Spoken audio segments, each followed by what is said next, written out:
Antes de começarmos, primeiramente vamos analisar uma moeda de R$1. Em se tratando de dinheiro, geralmente temos mais facilidade em fazer cálculos mentais e provavelmente um raciocínio lógico em matemática que muitas vezes desconhecemos. Bom, se eu trocar uma moeda de R$1 em moedas de 1 centavo, teremos 100 moedinhas, ok? Agora, se eu te perguntar quanto é 1/4 na forma decimal, talvez você hesite na resposta.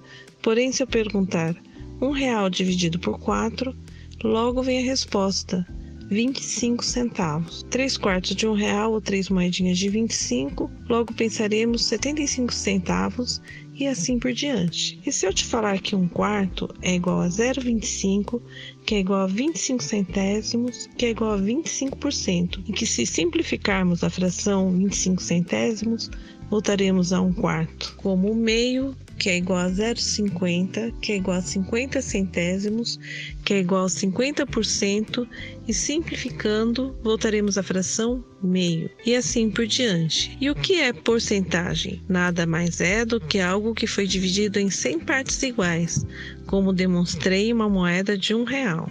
Ela envolve diversas situações com que nos deparamos frequentemente em nosso cotidiano. Por exemplo, em indicadores econômicos, resultados de pesquisas, promoções, acréscimos ou descontos, entre outros. Entendemos porcentagem como sendo a razão entre um número qualquer e 100, sendo representada por este símbolo. Utilizamos a ideia de porcentagem para representar partes de algo inteiro, como as frações. Observaram agora a associação feita com a moeda de R$1? Acho que fica mais prático entender como funciona e que são a mesma parte de algo inteiro, só que escritas de formas diferentes, as quais podemos representar a porcentagem. Veja, forma percentual, forma fracionária, forma decimal. Sendo assim, se multiplicarmos qualquer valor por uma dessas formas, chegaremos ao mesmo resultado. Existem várias formas de calcular a porcentagem. Observe, calcule 20% de 500. 20% é o mesmo que escrevemos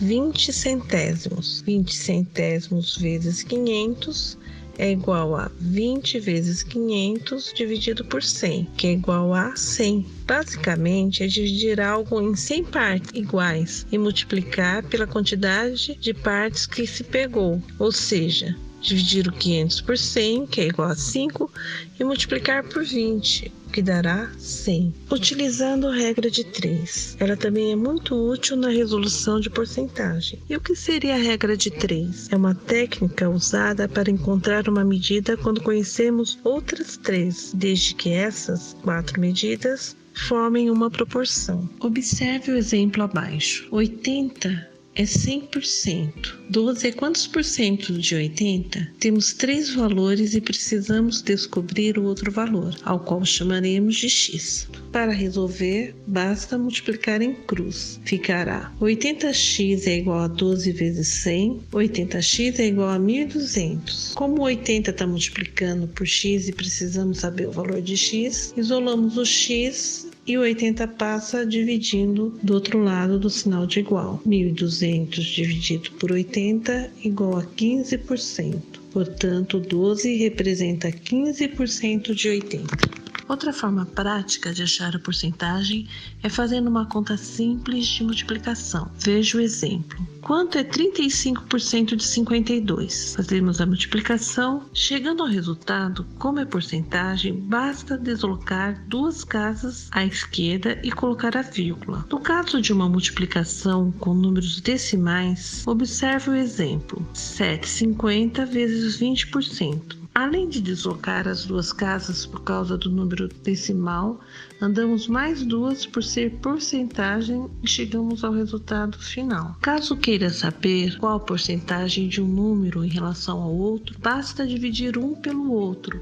Observe os exemplos. 36 é quantos por cento de 90? Para chegar ao resultado, basta dividir 36 por 90, que dará 0,40, que é igual a 40 centésimos, que é igual a 40%. Se você quiser tirar a prova, é só multiplicar 90 vezes 40% e obterá o número 36. Outro exemplo, 135 é quantos por cento de 90? Dividimos 135 por 90, que vai ser igual a 1,50, que é igual a 150 centésimos, que é igual a 150%. Observaram que matemática está tudo relacionado? Espero que tenham gostado.